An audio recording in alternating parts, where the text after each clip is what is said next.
পৃথিবীতে আল্লাহর ওলিদের সাথে যারা বেয়াদবি করে এই দুনিয়াতেই তাদের শাস্তি নিশ্চিত করেন কে? আরো জোরে বলেন সবাই বলেন। মুসলমান 50 বছর কোরআনের তাফসীর করেছেন যিনি, আজকে বিপদ এবং মুসিবতে আছেন তো তিনি। ইতিহাস সাক্ষী, নাম ধরে ধরে বলতে পারি, এই 12টা বছর ধরে ওনার বিরুদ্ধে যিনি যত টিপ্পনী কেটেছেন, যিনি যত বক্তব্য দিয়েছেন, যিনি যত শাস্তি লিখেছেন নিজের হাতে, এই সবগুলোর শাস্তি আল্লাহর রহমতে পৃথিবীতে বাস্তবায়ন করেছেন কে? এই যে টাকলা মুরাদ, গত কয়েকদিন আগে তার সম্পর্কে মন্তব্য করেছিলাম, ঠিক না ঠিক? কারেন্টের মতো শাস্তি হয়েছে না হয় নাই? হয়েছে না হয় নাই? আল্লাহর ওলিদের সাথে যদি কেউ না থাকেন, যিনি আছেন তিনি কে? আরো জোরে বলেন তিনি কে? আর উনি যার সাথে থাকেন তার সাথে আসমান জমিনের আর কেউ পারে না। যাদের হৃদয়ে আছে আল্লাহর ভয়, তারা কভু পথ ভুলে যায় না। যাদের হৃদয়ে আছে আল্লাহর ভয়, তারা কভু পথ ভুলে যায় না। আল্লাহর প্রেম ছাড়া এই দুনিয়ায় কারো কাছে কোনো কিছু চায় না। রাতের আধারে যারা সেজদাতে রয়, দু চোখের শ্রুতে নদী যেন বয়। রাতের আধারে যারা সেজদাতে রয়, দু চোখের শ্রুতে নদী যেন বয়।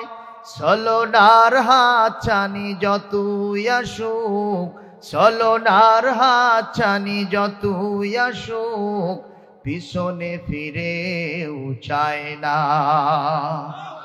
যাদের হৃদয়ে আছে আল্লাহর ভয়, তারা কভু পথ ভুলে যায় না।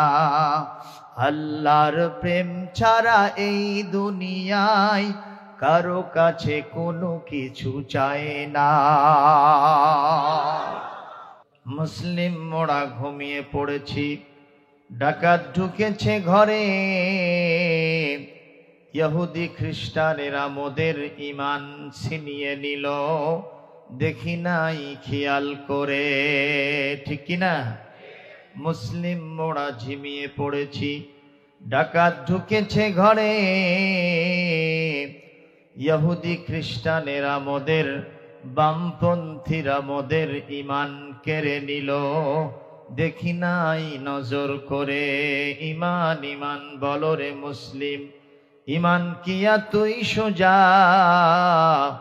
মুসলিম হয়ে কেউ কি কখনো বহে শয়তানি বোঝা? নারায়ে তাকবীর, নারায়ে তাকবীর। আল কোরআনের আলো সারা দুনিয়ায় জালো। কোরআন আছে যেখানে, আলেম ওলামা যেখানে, আজকের মাহফিল সফল হোক, সফল হোক। নারায়ে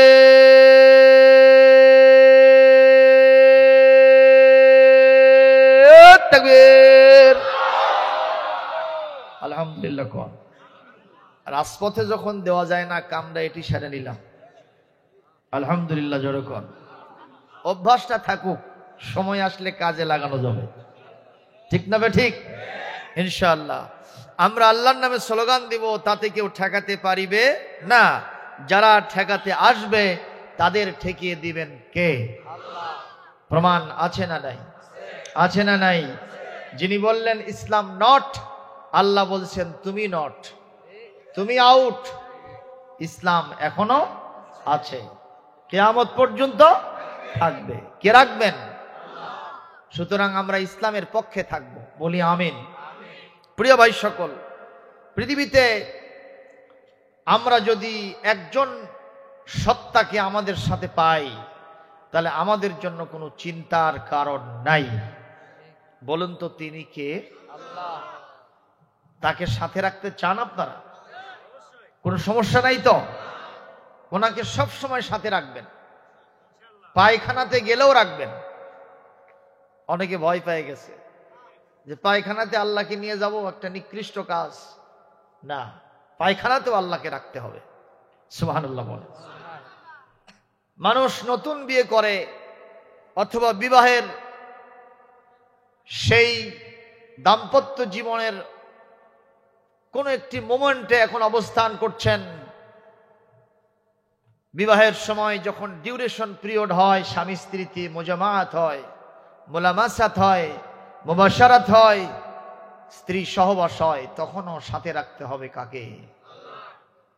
বলেন আল্লাহু আকবার।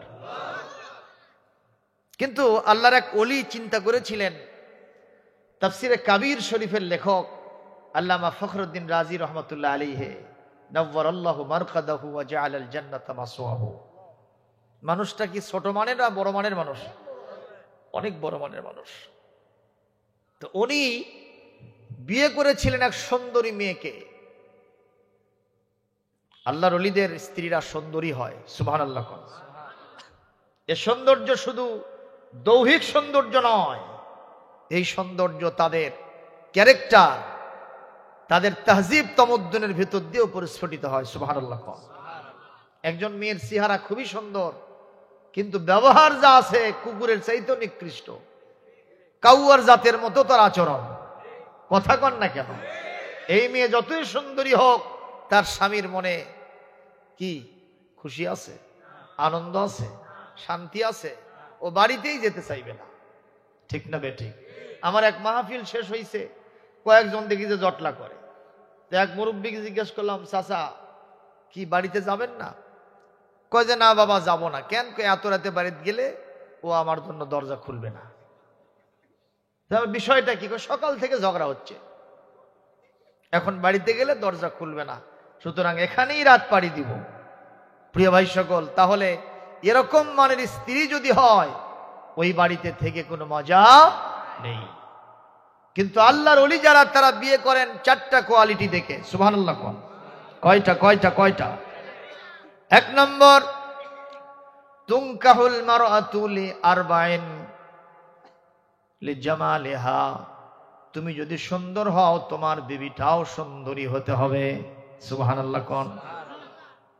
কিন্তু আমাদের দেশে ছেলেটার চেহারা আল কাতরার কাছাকাছি ও পূর্ণিমার চাঁদের তালাশ করে, আছে না নাই? কানার ভাগে যেমন ধন মেলে না, তোমার চেহারাটা আল কাতরার কাছাকাছি, তোমার জন্য সুন্দরী মেয়ে মানায় না। ঠিক না বে ঠিক? দ্বিতীয় নম্বর, বলে হাসাবিহা, আপনার বংশমর্যাদা যদি ভালো হয়, তার বংশমর্যাদাও ভালো হতে হবে। তৃতীয় নম্বর, বলে মালিহা, তোমার যদি সম্পদ থেকে থাকে, তাহলে তোমার স্ত্রীর বাপের তারও সম্পদ থাকতে হবে। এরপরে চতুর্থ নম্বর, বলে দিনহা, তোমার যদি দিনদারি থাকে বা না থাকে সেটা ভিন্ন কথা, কিন্তু তোমার স্ত্রীর দিনদারি থাকতে হবে। তাহলে তোমার যদি একটু কমজোরি হয়, তোমার স্ত্রী অবশ্যই তোমারে দিনের জন্য মেরামত করে ফেলবে। সুবহানাল্লাহ। রাসূল বলেন, আগের তিনটা যদি নাও থাকে, সম্পদ নাই, এরপরে বংশমর্যাদা নাই, সৌন্দর্য নাই, কিন্তু দিনদারি আছে, রাসূল বলেন ফাসফার বেজাতিদ দাইন দিন, ফাসফার বেজাতিদ দিন। দিনদারি যদি থাকে, এইটাকেই প্রাধান্য দিয়া মেয়েটাকে নিয়ে আসো, আল্লাহ পাক তোমার কুড়ে ঘরটাকে জান্নাত বানায়া দিবে। সুবহানাল্লাহ বলেন। এজন্য আল্লাহর ওলিরা দিনদারিকে খুঁজতে থাকে। মারহাবা, জোরে কর। আপনারা অলিকুল শিরোমণি বড় পীর হযরত আব্দুল কাদের জিলানী রহমাতুল্লাহ আলাইহির নাম শুনেছেন তো? শোনেন নাই নামটা? ওনার বাবাও কিন্তু একজন আল্লাহর ওলি ছিলেন। ওনার বাবার নাম ছিল আবু সালেহ মুসা জঙ্গি রহমাতুল্লাহ আলাইহি। মারহাবা কোন। কারণ ফ্যাক্টরি যদি ভালো হয়, ওখান থেকে ভালো প্রোডাকশন আসবে। কথা বলে না কেন? আমাদের দেশের মেয়েরা পেটে বাচ্চা নিয়ে মার্কেট করতে যায়। আবার আমি এমন মেয়েকেও দেখছি হয়তো 10 মাস হয়েছে পূর্ণ, এখন বাচ্চা হবে, উনি বাচ্চার কাপড় কিনতে গেছে মার্কেটে। পেটের ঘিস লাগতেছে পুরুষ মানুষের সাথে, কোনো টেনশন নাই।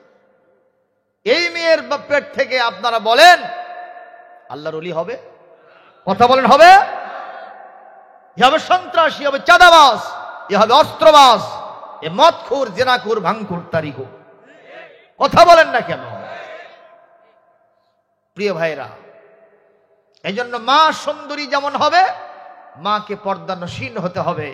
তাহলে এই হাড়ি থেকে ভালো সন্তান জন্ম দিবেন কে? আমাদের দেশে প্রথম সন্তান যখন হয়, হাজী সাহেব, এরকম একটা রেওয়াজ আছে না নাই? আমাদের এলাকায় আছে। প্রথম সন্তান যখন হবে তখন বাপের বাড়িতে নিয়ে যায়। তো দাদি নানি ওরা সবাই মিলে বলে যে সালেহাবু, তুই যেন ডাবের পানি খাস না। কে দাদি, কে নানি? ডাবের পানি খাবো না কেন? তোর ছোলের চোখ খোলা হবি। আপনারা বলেন এটা কোরআন না হাদিস? এটা কোরআন হাদিস, ডাক্তারি বিদ্যা এগুলো একটাও নয়। এটা কিল অল কাল, গ্রাম বাংলার মানুষের কথাবার্তা। আচ্ছা, আমি ধরলাম ডাবের পানি খাইলে যদি ছোলের চোখ ঘোলা হয়, যেই মা পেটে সন্তান নিয়া টিভি দেখে ওর সন্তানের যক্ষা হবে। কথা কোন ঠিক না বে ঠিক? সুতরাং মাকে পর্দানসীন হতে হবে। বলি আমিন। আমাদের দেশের মায়েরা কি মানের হয়? ফলনার গাছের 5টা আম পাড়ে নিয়ে আসছে। মা বলতেছে, বাবা কুটি পালু, অমুক জায়গায় ডাল একটা হালে ছিল, মাতব্বরের গাছের ওর থেকে পাড়ে নিয়ে আসছি। মা কয়, বাবা আরো 5টা নিয়ে আয়, আচার করে তোর দুলা ভাইয়ের বাইর পাঠিয়ে দেবো। এরকম কথা আছে না নাই? কন এই সন্তান তো একদিন ডাকাত হবে, ঠিক না বে ঠিক? সেক্ষেত্রে আব্দুল কাদের জিলানী রহমাতুল্লাহের আম্মা জান তিনি কি বলেছিলেন? বাপজি, তুমি বাগদাদে পড়তে যাচ্ছ, জীবনে মিথ্যা কথা বলবা না। সুবহানাল্লাহ বলেন। আল্লাহর উপরে তাওয়াক্কুল করবা, কোন সময় হারাম পথে পা বাড়াবা না। এই 3টা কথা তুমি মেনে চলবে, জীবনে তোমার বিপদ মুসিবত থাকলেও আল্লাহ কেটে দিবেন। সন্তান কি রকম মানের হলো? পাঠশালায় পড়তে দিয়েছেন। মহিউদ্দিন আব্দুল কাদের জিলানী রহমাতুল্লাহ আলাইহি ওস্তাদজি বলছেন, বাবা বলো তো আলিফ। উনি যেই বলছে আলিফ, উনি সঙ্গে সঙ্গে ইয়া পর্যন্ত পড়া শেষ। সুবহানাল্লাহ। আগামীকাল এরপরে ওনাকে বলল, বাবা তুমি আর কি পারো? উনি শুরু করেছেন ফাতিহাতুল কিতাব, উম্মুল কিতাব, সাবআন মিনাল মাসানি, সূরাতুল ফাতিহা। এরপরে আলিফ লাম মিম পড়তে পড়তে চলে গেছেন 18 পারা কদ আফলাহাল মুমিনুন। 18 পারার শেষ পর্যন্ত পড়া শেষ। উনি আর সামনে অ্যাডভান্স করতে পারেন না। ওস্তাদজি তন্ময় হয়ে তার আওয়াজ শুনতেছে, তেলাওয়াত শুনতেছেন। উনি বললেন, বাবা কেন তুমি স্টপেজ দিলে? আরো একটু আগাও, তোমার তেলাওয়াত মুক্তার দানার মতো বের হচ্ছে, আমার কান দিয়ে প্রবেশ করে আমার মস্তিষ্ককে ধোলাই করেছে, আমার কলিজা স্পর্শ করেছে। তেলাওয়াত বন্ধ করেছো কেন? বলছি হুজুর আমি আর পারি না। বলে, তুমি ছোট্ট মানুষ, তোমার মা আমাকে আলিফ বা পড়ানোর জন্য পাঠাইছে, আর তুমি 18 পারা পর্যন্ত কেমনে মুখস্থ করলে? ওনার জীবনী পড়লে পাওয়া যায় উনি উচ্চারণ করেছেন, তালাফুজ করেছেন তার পাক জবানে। আমার আম্মা জান 18 পারা কোরআনের হাফেজা ছিলেন। মা আমাকে পেটে নিয়া, মা আমাকে কোলে নিয়া 18 পারা কোরআন মুখস্থ পড়তেন আর অন্যান্য কাজ করতেন। আমি কোলে বসে বসে মার তেলাওয়াত শুনেছি আর মুখস্থ করেছি। সন্তানকে পেটে নিয়া ছায়াছবির প্রেমের গান গায়, কথা কন না কেন? আজকালকার মায়েরা সন্তানকে কোলের উপরে নিয়া উলঙ্গ ড্যান্সিং প্রোগ্রাম দেখে, কথা বলেন, সঙ্গীতানুষ্ঠান দেখে, অভিনয় দেখে, যার কারণে তাদের সন্তানরা হয় মান্না ভাই হয়, না হয় সালমান শাহ হয়। কথা বলেন ঠিক না বেঠিক? এন্ড্রু কিশোর হয়। আর ওই খেলোয়াড়দের মধ্যে বড় খেলোয়াড় যে, সেটা হওয়ার স্বপ্ন দেখে। চাঁদাবাজ হয়, মাস্তান হয়, গোয়েন্দার হয়। আর সবচাইতে বড়, তার চেহারা দেখলে, চোখগুলো দেখলে ভয় লাগে, মাথার চুল দেখলে মনে হয় একটা ভল্লুক, হাতের নখগুলো দেখলে মনে হয় একটা আস্ত উল্লু। ঠিক না বেঠিক? এই জন্য পিতা ভালো হতে হবে, মা ভালো হতে হবে, সন্তান ভালো হবেই গ্যারান্টি দিয়েছেন কে? রাসূলুল্লাহ বলেন, প্রত্যেকটি সন্তান পৃথিবীতে আল্লাহ, রসুল, পরকাল, কিতাব, সুন্নাহ বোঝার যোগ্যতা দিয়ে পৃথিবীতে আল্লাহ পাক পয়দা করেন। সুবহানাল্লাহ। কিন্তু পিতামাতা তাকে ইহুদি বানায়, খ্রিস্টান বানায়, অগ্নিপূজক বানায়। বলেছেন বিশ্বনবী জনাবে মুহাম্মদুর রাসূলুল্লাহ সাল্লাল্লাহু আলাইহি ওয়াসাল্লাম। ঠিক না বেঠিক? কারণ আমরা সন্তান হলেই আগে যে কেজি দিই, কেজি দেওয়া মানে ওই বেজি হওয়া, আর বাড়িতে আসার দোস্তের মধ্যে খালি মুরগি খায়। কথা কন না কেন? আমি কেজিতে দিতে মানা করছি না, সর্বপ্রথম আপনার সন্তানের মুখে উঠায় দিতে হবে আল্লাহর কালামুল্লাহ শরীফ। বলি আমিন। দেখেন না, জিবরাইল আলাইহিস সালাম আমার নবীজিকে যখন কালামে হাকিম প্রথম আল্লাহর পক্ষ থেকে গ্রেট মেসেঞ্জার হিসেবে নবীজিকে দিচ্ছিলেন, এই মুহূর্তে নবীজি 2 বার 3 বার উচ্চারণ করতে পারেন নাই। কয়বার? 3 বার উচ্চারণ করতে পারেন নাই। প্রথম বলা হচ্ছিল ইকরা, নবী আপনি পড়ুন। নবীজি বললেন, মা আনা বিকরীম, আমি পাঠক নই, পড়তে জানি না। মাদ্রাসায় পড়িনি, কলেজে ইউনিভার্সিটিতে পড়িনি, বিদ্যালয়ে আমি কারো কাছে ছিলাম না, পড়াশোনা করি নাই, সুতরাং আমি পড়তে পারি না। জিবরাইল আলাইহিস সালাম দ্বিতীয়বার বুকের সাথে চাপ দিয়ে ধরে আবার ছেড়ে দিয়ে বলেছেন, আপনি আবার পড়ুন। উনি বলেছেন, আমি পাঠক নই, পড়তে পারি না। আবার তৃতীয়বার বুকের সাথে চাপ দিয়ে ধরে ছেড়ে দিয়ে বলেছেন, পড়ুন। নবীজি বলেছেন, আমি পড়তে জানি না। চতুর্থবার এত জোরে চাপ দিয়েছেন, নবীজি বলেন, হাত্তা বালাগা মিন্নিল জুহুদু, আমার অনেক কষ্ট হয়েছে, যার কারণে আমি পড়তে জানি না। এক পর্যায়ে জিবরাইল আলাইহিস সালাম তারে ছেড়ে দিয়ে পড়লেন, ইকরা বিইসমি রাব্বিকাল্লাযী খালাক, খালাকাল ইনসানা মিন আলাক, ইকরা ওয়া রাব্বুকাল আকরাম, আল্লাযী আল্লামা বিল কলম, আল্লামাল ইনসানা মা লাম ইয়ালাম। আরো জোরে বলেন আল্লাহু আকবার। আরো জোরে বলতে হবে আল্লাহু আকবার। আল্লাহর নবী সাল্লাল্লাহু আলাইহি ওয়াসাল্লাম 3 বার পড়তে পারেন নাই। চতুর্থবার যখন জিবরাইল আলাইহিস সালাম বললেন, আপনি পড়ুন আপনার সেই রবের নামে যিনি আপনাকে জমাট বাঁধা রক্ত থেকে সৃষ্টি করেছেন। আর জিবরাইল আলাইহিস সালাম এ কথা বলাও সারা, আমার নবীজি আল্লাহর নামে পড়া শুরু করাও সারা। যেই না আল্লাহর নাম নিয়েছেন, রাসূল নিজে বলেন, কোরআনে কারীমের 30 পারার সূরা আলাকের 5টি আয়াত পড়তে আমার কোনোই সমস্যা হয় নাই। কি বোঝা গেল? কার নাম নিয়ে পড়া শুরু করতে হবে? সবাই বলেন, জোরছে মারেন, আরো জোরে, হলো নরে, জিকিরে, ফিকিরে, তাকবীরে, লিল্লাহে তাকবীর। আল্লাহর নামে পড়া শুরু করলে আমাদের মুখের জড়তা দূর করে দেন কে? সুতরাং জীবনের সব পড়া শুরু হবে আল্লাহর নাম নিয়ে।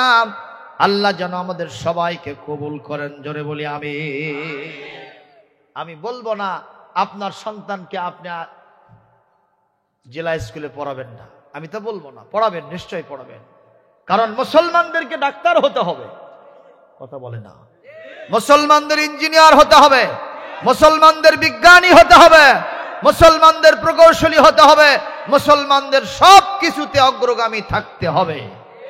তবে তার আগে কোনটা? এটা হবে ভিত। বলি আমিন। কি জন্য হতে হবে? আমরা এখন শীতকাল আসছে, গ্রাম বাংলায় রাতের বেলায় যে ভাতটা খাই, ওই ভাতটা পানি দিয়ে না রাখলে সকালবেলা ওই ভাতের নাম কি হয়? পানি না দিলেও পান্তা। ওর নাম কি? করকরা না গড়গড়া? সবাই বলেন করকরা। আচ্ছা, এই করকরা ভাত আমরা কি কি দিয়ে খাই? এগুলো দেই না? অনেক সময় শুকনা মরিচ ভেজে নিয়া, কাঁচা পেঁয়াজ, কাঁচা রসুন, রসুন থাকে তো, কথা কয় না কেন, কাঁচা রসুন থাকে সাথে, এইটা দিয়ে মাখাইলে একটু মোয়া মাছের পুরোপুরি যদি হয়, পিঠ মুখে রোদ দিয়ে বসবেন, শ্বশুর বাড়ি ফেল। কথা কন ঠিক না ঠিক? এখন আপনি সকালবেলা খাইছেন করকরা, দুপুরবেলা ভাত খাইছেন, বিকেলবেলা চা নাস্তা হয়েছে। বাংলাদেশের চা নাস্তার কথা আর বলা লাগে না, সবাই খায়। কতক্ষণ খাইলেন? রাতের বেলায় ডিনার সারলেন, রাত 10টা থেকে 11টার ভিতরে স্ত্রীর সাথে বেডে ঘুমোতে গেছেন, হঠাৎ করে একটু ঢেকুস উঠল। বলেন তো নাক দিয়ে কোনটা গন্ধ বাড়াইছে? একটু বুদ্ধি করে কন। ওই যে সকালবেলা কাঁচা রসুন দিয়া করকরা খাইছিলেন, ওই গন্ধটা নাক দিয়ে বেরোইছে। বোঝেন নাই বোধহয়। কথা কি হাসা না মিছা? কি বোঝা গেল? জীবনের উষা লগ্নে সকালবেলায় যা করা হয় সারা দিন সেটা থাকে।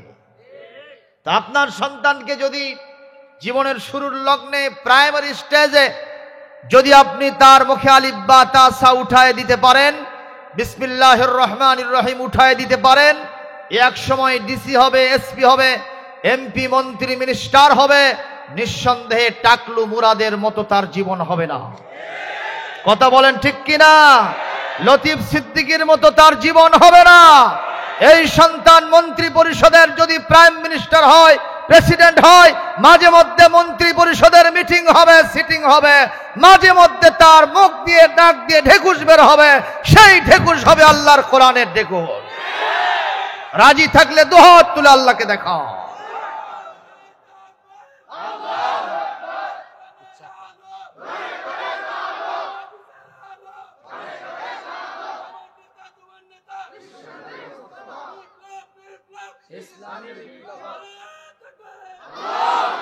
কথা বলেন ঠিক না ঠিক? ঠিক না ঠিক? সুতরাং সন্তানদেরকে জীবনের উষা লগ্নে আমরা কোরআন তুলে দিতে চাই। তাতে কি কোনো অবজেকশন পাই? আছে কি কোনো আপত্তি ভাই? তাহলে জীবনের শুরুতে পড়া হবে কি? আল্লাহ তৌফিক দান করুন, বলি আমিন। দেখেন না, মা কেমন হলে, বাপ কেমন হলে সন্তান ভালো হয়।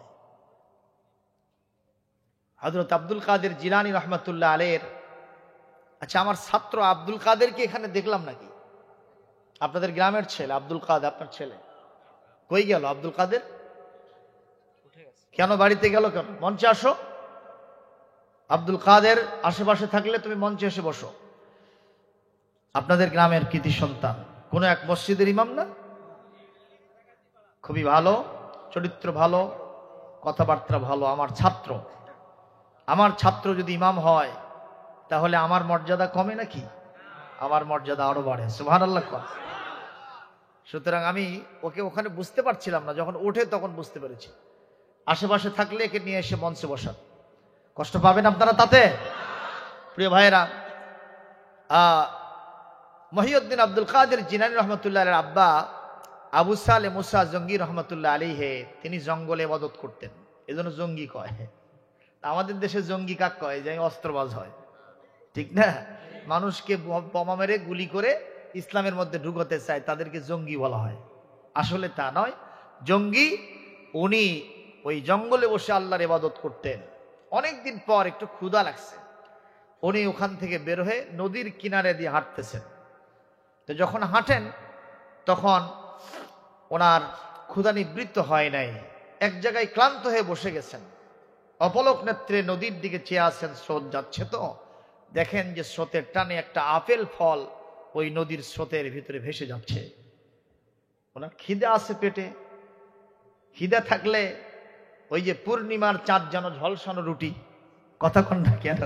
মানুষের পেটে ক্ষুধা থাকলে পূর্ণিমার চাঁদকেও কয় যে ওটাই রুটি, ঠিক না বে ঠিক? তো উনি ওখান থেকে আস্তে করে ফলটা নিয়ে মুখে দিয়ে দিয়েছেন। তো আল্লাহর ওলিরা খুবই ভাবেন যেটা কি করলাম আমি। নিশ্চয় এই গাছ কোনো এক গাছের ফল এটা, আর সেই গাছের একজন মালিকও আছে। আমি তার উইদাউট পারমিশনে, বিনা অনুমতিতে আমি এই ফলটা গ্রহণ করেছি, খেয়েছি, এটা আমার জন্য অবশ্যই উচিত হয় নাই। উনি চিন্তা করলেন আমাকে মাফ নেওয়া দরকার, তাহলে গাছটা পাবো কোথায়? যেহেতু ফলটা এই দিক থেকে ভেসে আসতেছিল, তাহলে ফলের গাছটাও তো উজানে থাকবে, ঠিক না বেঠিক? উনি উজান দিকে হাঁটা শুরু করেছেন। কিছু দূর যাওয়ার পরে দেখলেন সত্যি একটা গাছ নদীর মধ্যে হেলে পড়েছে। ইন দ্য মেন টাইম, কি কোনো সমস্যা নাকি? কোনো সমস্যা নেই, বলে দিয়েছি, সবাই এসে বসবে ইনশাল্লাহ, পরিবেশ এখন ঠিক আছে। আপনারা কষ্ট নিচ্ছেন ভাইয়া? উনি চিন্তা করলেন এই গাছটা ওইদিকেই হবে।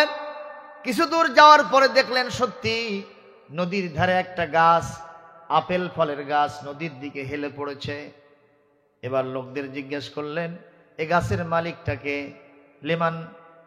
লিমানিল মালিক লেহাজিহিল শাজারা, এই গাছের মালিকটাকে? একজন বলল এই যে বাড়িতে, সাহিবু হাদাল বাইত, এই বাড়ির যিনি মালিক তিনি হলেন ওই গাছের মালিক। উনি বাড়িতে গিয়ে এরকম নক করলেন, ভিতর থেকে আওয়াজ আসলো কে? উনি বললেন আমি একজন পথিক মানুষ, আপনার সন্ধানে এসেছি, একটু বের হন। উনি বের হলেন, জিজ্ঞেস করলেন আপনি কি এই গাছের মালিক? বলে হ্যাঁ। কি হয়েছে তাতে? বলে একটা আপেল ফল নদী দিয়ে ভেসে যাচ্ছিল, আমি ক্ষুধার্তের কারণে ওই ফলটা উঠায় নিয়ে মুখে দিয়ে আমি খেয়ে ফেলেছি, আপনার বিনা অনুমতিতে খেয়েছি, এটা আমার জন্য আফসোসের বিষয়, অপরাধের বিষয়, আমি আপনার কাছে মাপ চাইতে এসেছি। এ কথা বলাও সারা আল্লাহর ওলি, ওনার নাম ছিল আব্দুল্লাহ সাওমি রাহিমাহুল্লাহ। উনি বললেন কশিন কালেও নয়, আমার গাছের ফল আপনি খেয়েছেন আমার পারমিশন ছাড়াই, আপনাকে অনুমতি দেই নাই, এখন কোনো ক্ষমাও আমি করতে পারবো না। এ কথা বলাও সারা হযরত আব্দুল কাদের জিলানীর আব্বাজান আবু সালেহ মাটিতে ত্রাস করে পড়ে যাওয়াও সারা। আল্লাহু আকবার বলে। আচ্ছা, অপরাধটা কি আপনাদের কাছে খুব ছোট হয় না বড় মনে হয়? আমাদের কাছে তো ছোট অপরাধ। উনি যদি গাছ থেকে পেরে খাইতেন সেটা ভিন্ন কথা। হেসে যাচ্ছে প্রিয় ভাইয়েরা আমার, কিন্তু ওনার চিন্তা আমি যদি ক্ষমা না পাই আল্লাহর ওলির দফতর থেকে আমার নামটা কেটে যাবে, আল্লাহর খাঁটি বান্দাও আমি হতে পারবো না। সুতরাং আমাকে অনুমতি নিতেই হবে, আমাকে ক্ষমা নিতেই হবে। যখন উনি পড়ে গেছেন, মাথায় পানি ঢেলে হুঁশ করে জিজ্ঞেস করা হলো আপনি এরকম হলেন কেন? বলে আমি আল্লাহর একজন কামেল বান্দা হিসেবে হওয়ার জন্য চেষ্টা চালাচ্ছি। যে কাজটা করেছি কামেল বান্দা তো দূরের কথা, আল্লাহর বান্দাদের তালিকায় আমার নাম থাকবে কিনা আমি সংকটে আছি, শঙ্কায় আছি। সুতরাং আপনার অনুমতি, আপনার ক্ষমা আমার অত্যন্ত দরকার। উনি বললেন নিশ্চয় আপনাকে আমি ক্ষমা করব, তবে আমার একটা শর্ত আছে। কি শর্ত? আমার বাড়িতে আপনাকে অন্তত 12 বছর পাট খাটতে হবে, পরিশ্রম করতে হবে। এই 12 বছর পর দেখা যাবে আপনাকে ক্ষমা করব কি করব না। কত বছর? জোরে 12 বছর উনি কাজ করবেন। একজন মানুষ তার ভিতরে এই ফিলিংস জাগ্রত হতেই পারে 12 বছর কাজ করব আর 12 বছর পরে এতটুকুন ক্ষমা আমাকে করবেন না, এটা কখনো হতে পারে না। যদিও নিশ্চয়তা নাই, তারপরে উনি কাজ করা শুরু করেছেন। 12 বছর শেষ হয়ে গেল, আজকে আশায় বুক বেঁধেছেন, হাস্যোজ্জ্বল চেহারা নিয়ে বলেছেন আল্লাহর ওলি রে, আপনি আমাকে আজকে টাকা দিবেন না, পয়সা দিবেন না, আমি মাইনা চাই না, উজরত চাই না, পারিশ্রমিক চাই না, আমি আপনার ক্ষমা চাই, ক্ষমা চাই। এ কথা বলাও সারা উনি তখন বলতেছেন আমি কি আপনাকে বলেছিলাম জোর দিয়ে যে ক্ষমা করবই? আমি বলেছিলাম 12 বছর পাট খাটবেন, এরপরে 12 বছর পর আপনাকে ক্ষমা করব কি করব না আমি ভেবে দেখব। আমি দেখতে পাচ্ছি আপনার যত বড় অপরাধ আপনাকে আমি ক্ষমা করতে পারি না।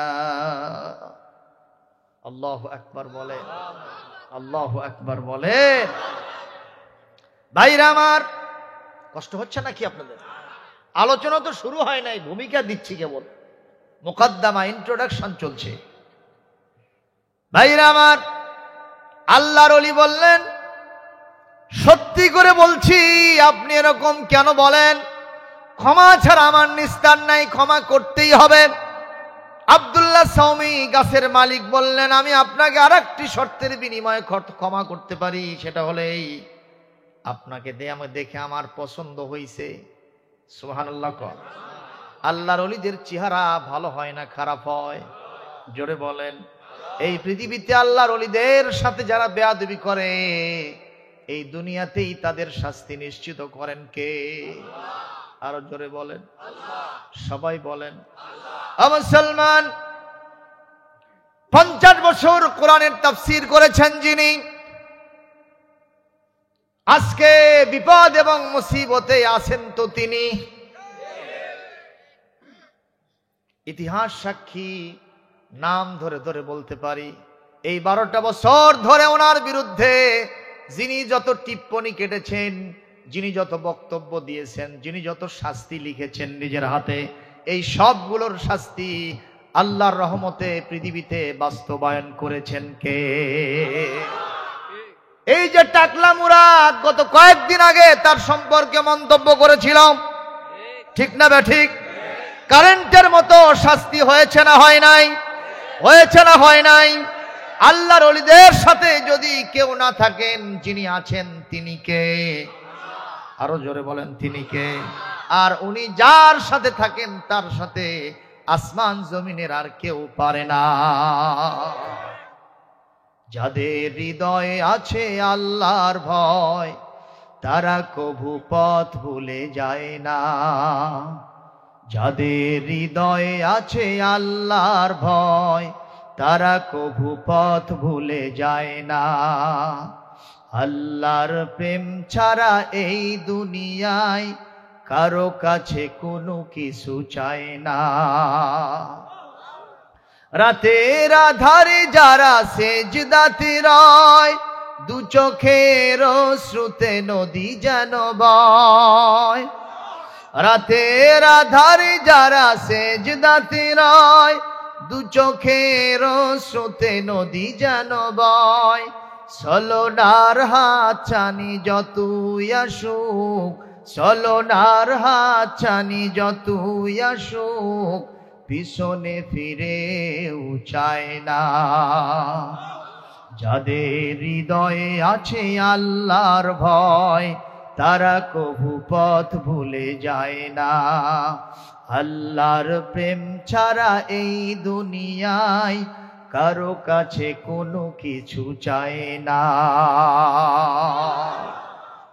একটু জোরে মারহাবা দিতে পারলেন না? আরো জোরে হয় না? আমি আব্দুস সালাম আল্লাহর ওলিদের নিয়া, আল্লাহ রাসূল কোরআন সুন্নাহ নিয়ে গান গাইলাম। টাকা চাই না, পয়সা চাই না, একটু মারহাবা চাই, তাই পাই না। আর মমতাজ ম্যাডাম ওই পরিমণিরা লুঙ্গি ডান্স মারলে তাদের চেহারার ওই সুরুত দেখে তাদের পায়ের নিচে 500,000-এর করকরা নোট পড়ে যায়। যুবকরা কথা কও না কেন বাবা? জেনে রাখো, টুডে আর টুমরো, আজকে যারা চলচ্চিত্র জগতে অভিনয় করে করে যুবকদের চরিত্রের ভিতরে খলল পয়দা করেছে, ধস নামায় দিয়েছে, যেদিন কোরআন প্রতিষ্ঠিত হবে সেই দিন আল্লাহর ওলিরা মিডিয়াগুলো দখল করবে। চলচ্চিত্র জগৎ তখন তাদের কন্ট্রোলে থাকবে। কোরআন তেলাওয়াত হবে, ইসলামী সঙ্গীত হবে, কোরআনের তাফসীর গুলো প্রচার হবে। আর এমন তাফসীর হবে, এমন কণ্ঠে ইসলামী সঙ্গীত হামদে বারি তাআলা, নাতে রাসূল পরিবেশন হবে, দেশত্ববোধক গান হবে, যেখানে সারেগামা পাধানিছা লাগবে না, হারমোনিয়াম তবলা ডুগি ঢোক ঢালক ঢালক ঢোক এগুলো কিচ্ছুই লাগবে না।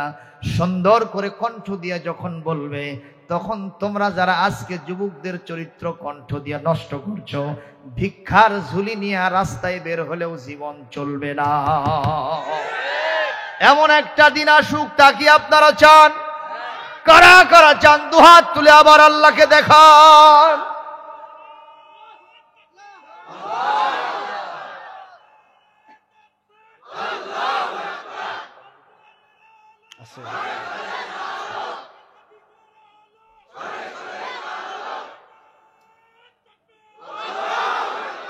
আমার ভাইরা, এই জন্য ইসলামী সঙ্গীত বললে শিল্পীকে বেশি বাহবা দিতে হয়, ঠিক কিনা? মারহাবা দিতে হয়, এরপরে থেকে আবার বলা লাগবে নাকি? প্রিয় ভাইরা আমার, আব্দুল কাদের জিলানী রহমাতুল্লাহ আলাইহির আব্বাজান তিনি ওখানে গিয়ে বলতেছেন, কি শর্ত আপনার? বলে, আপনাকে দেখে পছন্দ হয়েছে, আমি আপনাকে আমার জামাই বানাতে চাই। আমি এতক্ষণ ধরে এই ছলনাই করতেছিলাম। সুবহানাল্লাহ। উনি তো চিন্তা করছেন যে বিয়ে শাদী এখন করব কি করব না, আমার তো এখনো ডিসিশন ফাইনাল হয়নি, কিন্তু যদি মেয়েটাকে আমি পাই না পাই, বিয়ে যদি অন্তত করি, ক্ষমাটা তো পাবো। সুবহানাল্লাহ। কারণ ক্ষমাটাই তো বেশি দরকার, ঠিক না বেটি? এই পৃথিবীতে যদি আমরা আল্লাহর ক্ষমা পাই, আল্লাহর কাছে যদি ইস্তেগফার করি, আমাদের জীবনের সব আশা পূরণ হয়ে যাবে। এ কথা কোরআনে আছে, তো কোরআনে আছে সেই কথা। ইমাম শাফি রহমাতুল্লাহ আলাইহির কাছে এসে এক লোক বলতেছে, হুজুর আপনাদের কষ্ট হয় নাকি ভাই? আমি বেশি সময় কথা বলবো না, 12টার মধ্যে শেষ করবো ইনশাআল্লাহ, আপনারা আশ্বস্ত থাকুন। বলি আমিন।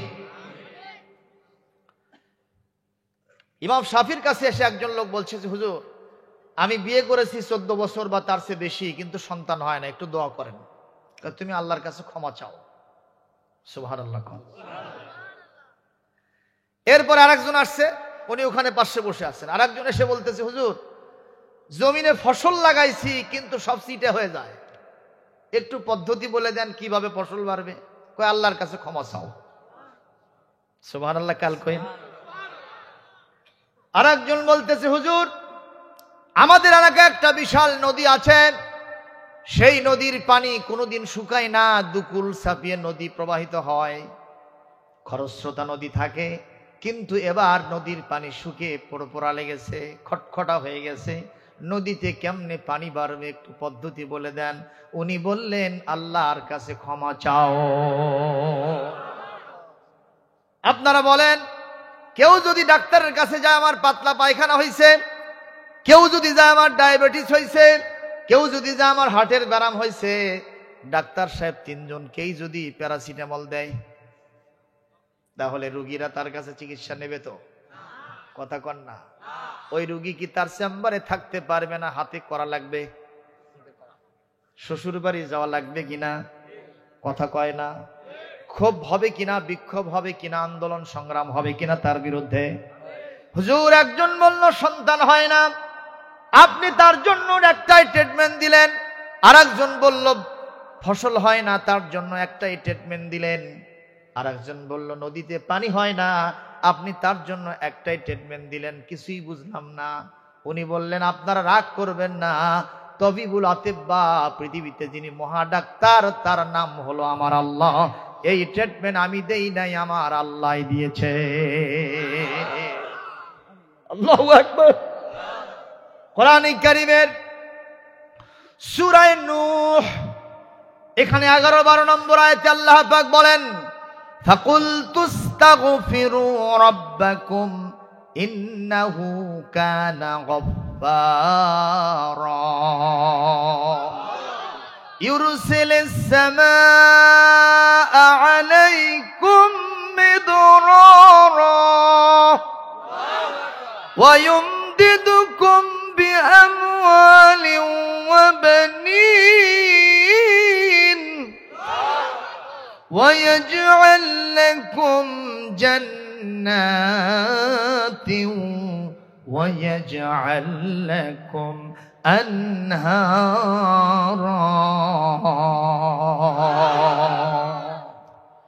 الله رب العالمين বলেন, নবী আপনি বলে দেন তোমাদের রবের কাছে তোমরা ক্ষমা চাও। তিনি কে? ইন্নাহু কানা গফফারা, তার চাইতে ক্ষমাশীল আসমান জমিনে আর কেউ নাই। যদি ক্ষমা চাও, ইউরসিলিস সামাআ আলাইকুম মিদরারা, আল্লাহ পাক আসমানকে তোমাদের জন্য উন্মুক্ত করে দিবেন। আসমান থেকে বাড়িপাত হবে, বর্ষিত হবে বৃষ্টি, যা দিয়ে তোমাদের খুলে যাবে দৃষ্টি। শুধু তাই নয়,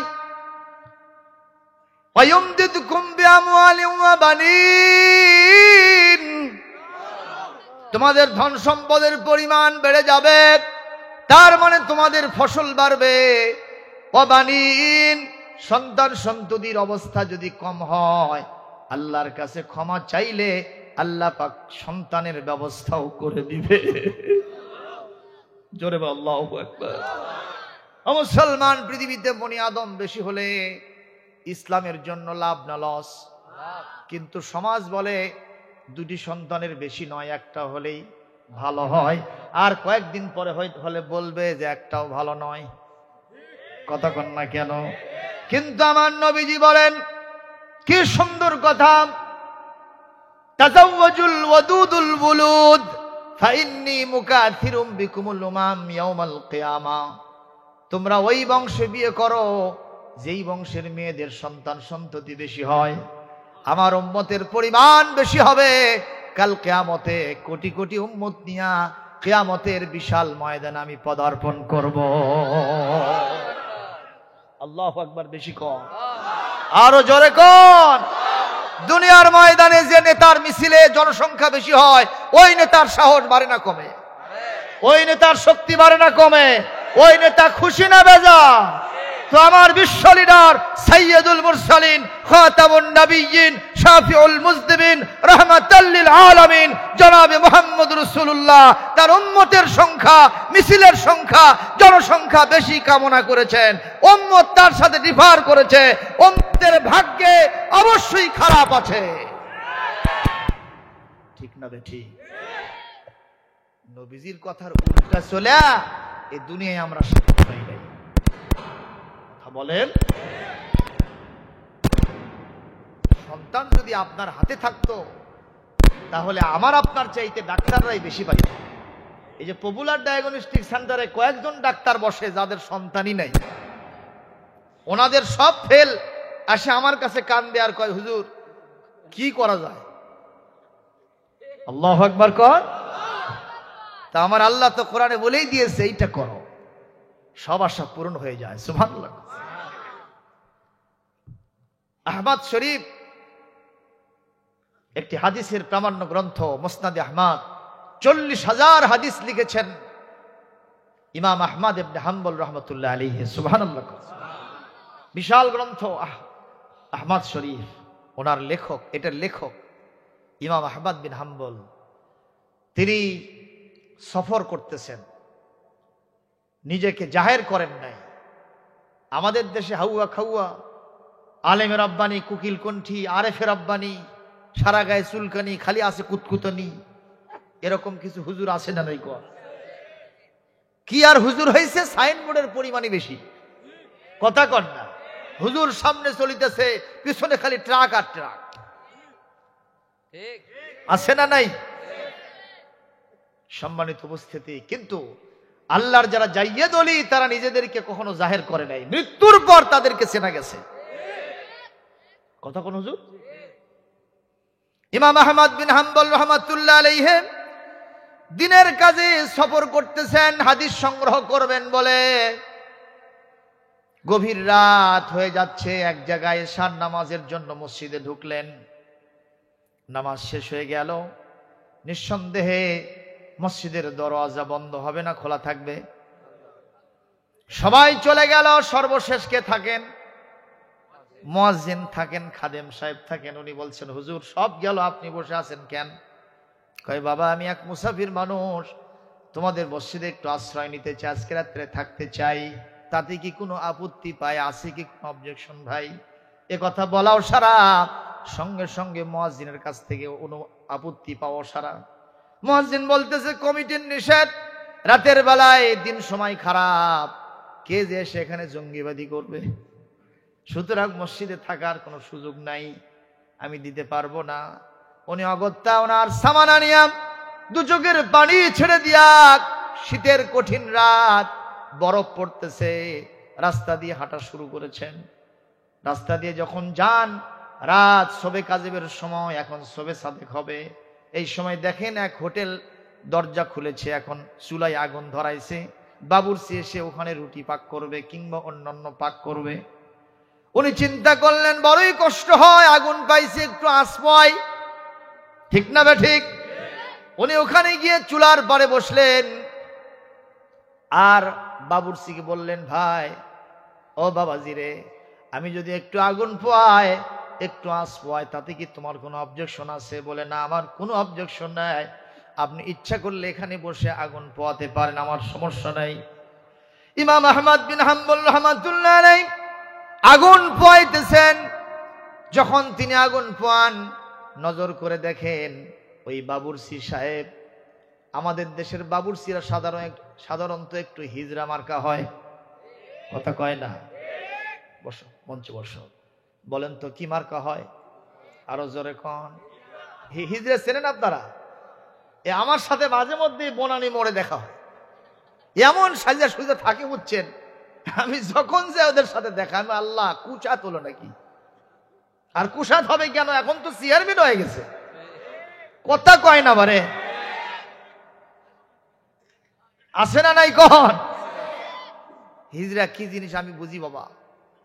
পুলিশের সাথে মারামারি লাগলে পুলিশ অস্ত্র ফেলে দিয়ে দৌড় মারে। বগুড়া শহরে একবার ওরা মিছিল বার করছিল, পুলিশ ঠেকায় দিয়েছে, ওরা যে পুলিশক জোরে ধরছে, এক পুলিশ আবার অস্ত্র ফেলে দিয়ে মারছে দৌড়। ওর চিন্তা, বাবা যদি সাংবাদিকরা ছবি তোলার আমার বউ দেখে, আমাকে আজকেই তালাক দেবে, ঠিক না বে ঠিক কর? এই বেকায়দা ওরা, ওদের সাথে কথা বললেই সমস্যা। আমি হিজড়াকে ঘৃণা করতেছি না। প্রিয় ভাইয়ের আমার, রানীরহাটে মাদ্রাসা থেকে কেবলই ঢুকছি, তো এখন ওখানে বাজার করব একটা তরকারির দোকানে, তো ওরা সেজে সুজে এসে তোলা তুলতেছে, তা আমাকে মাঝখানে ফেলে দিয়া চতুর্মুখে একেবারে ঘিরে ধরছে। তা আমি চিন্তা করলাম, আল্লাহ, এখানে যদি ইনকেস ওই সাংবাদিক যদি ছবি তোলে আর আমি মাঝখানে থাকি, তা আমার তো সব শেষ। আমি এখন পালাবো এরকম ভাব। ইতিমধ্যে একজন বলেই বসছে, সত্যই মা যেটি যায় সেটি কামা খালি হুজুর রো। এই যে কথাটা বললো, আমি সেই দিন বুঝলাম ওরা কি জিনিস, কত প্রকার ও কি কি, জনগণ ঠিক কিনা? তা আমাদের দেশের বাবুর্চিরা সাধারণত কি হয়? হিজড়া হয়। উনি হিজড়া না, উনি রুটি পাক করতেছেন, চুলায় বিভিন্ন জিনিসপত্র খাবার পাক করতেছেন, আর মুখে মুখে সুবহানাল্লাহ, আলহামদুলিল্লাহ, আস্তাগফিরুল্লাহ, এটা ইস্তিগফার বেশি বেশি পড়তেছেন। ইমাম আহমদ বিন হাম্বল অপলক নেত্রে তার এই ইস্তিগফারের দিকে, তেলাওয়াতের দিকে বারবার তিনি চেয়ে আছেন, আর কানের ভিতরে এটা ঢুকায় নিচ্ছেন। এক পর্যায়ে তিনি জিজ্ঞেস করলেন কিউরিসিটি বশত, এ বাবুর্চি ভাইজান, আপনি মাঝে মধ্যে কি পড়তেছেন? বলে, ইস্তিগফার পড়ছি, আল্লাহর কাছে ক্ষমা চাচ্ছি। লিমাজা ইস্তাগফারতা ইনদাল্লাহি সুবহানাহু ওয়া তাআলা, তুমি আল্লাহর কাছে বারবার কেন ইস্তিগফার করছো, কি পাইতেছো এর থেকে? বলে, আপনি কে আমি চিনি না, তবে একটা কথা আপনাকে বলি, আমার পেশা অনেক ছোট পেশা, আমি বাবুর্চিগিরি করি। এই সকালবেলা কেউ ঘুম থেকে জাগে নাই, আমি নাস্তাকারীদের জন্য নাস্তা প্রস্তুত করতেছি। আমি এক আল্লাহর ওলির কাছে শুনেছিলাম, কোরআনে নাকি আছে, আল্লাহর কাছে ক্ষমা চাইলে মানুষ দুনিয়ায় সব পেয়ে যায়। আমি এ পর্যন্ত যতবার আল্লাহর কাছে ক্ষমা চাইছি, আল্লাহর কাছে যা যা ইরাদা ছিল আল্লাহ আমার সব পূরণ করে দিয়েছে। ইমাম আহমদ বিন হাম্বল বলেন, জীবনে কি তোমার কোনোই নিরাশা নাই? কোনো কাজে কি তুমি আশাহত হও নাই? যা চেয়েছো তুমি সব কি পেয়েছ? উনি বলছেন, দেখুন, সব পেয়েছি, আমার ছোট মনের চিন্তা যা ছিল সব চেয়েছি, সব পেয়েছি, কিন্তু আমার মনের মধ্যে একটা নিরাশা আছে, হতাশা আছে, যেটা আমি এখনো পাই নাই। সেটা কি? বলে, আমি এলাকার লোকদের মুখে শুনেছি এ জামানার সবচেয়ে বড় অলিউল্লাহ, মুসনাদ আহমদের লেখক ইমাম আহমদ বিন হাম্বল রহমতুল্লাহ আলাইহি, যার নুরানি চেহারা আছে, ওনার সাথে ইচ্ছা ছিল আমার একটাবার সাক্ষাৎ করা। আমি সব মানুষের সাথে দেখা করেছি, বড় বড় ওলিদের সাথে, আলেমদের সাথে দেখা করেছি, কিন্তু ইমাম আহমদের সাথে আমার আজ পর্যন্ত দেখা হয় নাই। এই কথা বলাও শরফ।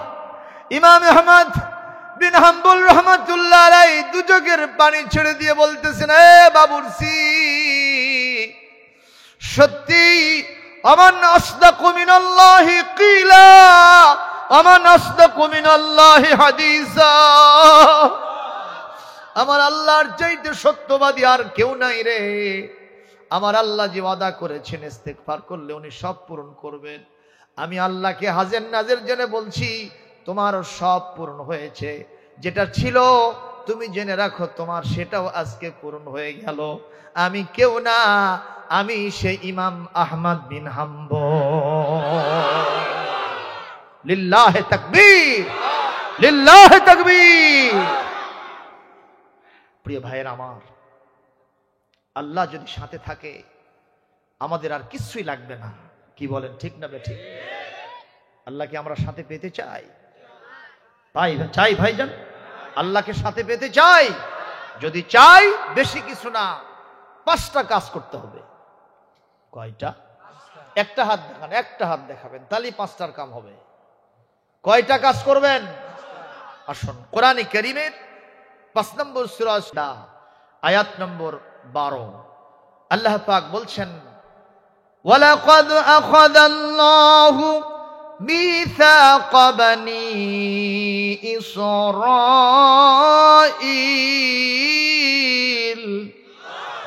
ওয়া বা'আথনা মিনহুম 12 নাকীবা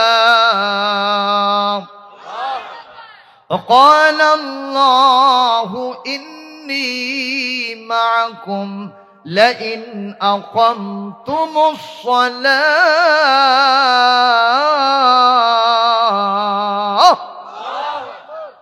আল্লাহ পাক বলছেন, ওয়ালাকাদ আখাযাল্লাহু মিসাকা বনী ইসরাঈল, আল্লাহ রাব্বুল আলামিন অবশ্যই বনী ইসরাঈলদের নিকট থেকে এই অঙ্গীকার নিয়েছিলেন, ওয়াদা নিয়েছিলেন, এগ্রিমেন্ট নিয়েছিলেন। ওয়াবাসনা মিনহুম 12 নকিবা, আমি আল্লাহ পাক তাদের কাছে 12 জন নকিব, প্রতিনিধি আমার পক্ষ থেকে পাঠিয়েছিলাম। সুবহানাল্লাহ। আমি তাদেরকে বলেছিলাম, ইন্নী মাআকুম, আমি আল্লাহ নিশ্চয় তোমাদের সাথে থাকব। ঘোষণাকার ইন্নী, এটা হরফে মুসাব্বাবিল ফেল। ইন্না শব্দ যেখানে আসবে তাহকিকের মর্যাদা দিবে, নিশ্চয়তা বুঝাবে, যার ভিতরে কোনো কনফিউশন নাই, যার ভিতরে কোনো ডাউট নাই, যার ভিতরে কোনো সন্দেহ সংশয় নাই, সেই জায়গাতেই ইন্না ব্যবহার করেন কে? ইন্নী, নিশ্চয় আমি, মাকুম, তোমাদের সাথে আছি। সুবহানাল্লাহ বললেন না? আমি তোমাদের সাথে আছি।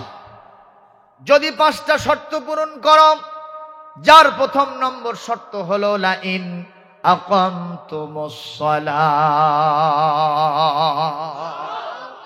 যদি তোমরা নামাজ প্রতিষ্ঠিত রাখতে পারো, আমি আল্লাহ তোমাদের সাথে থাকতে পারি।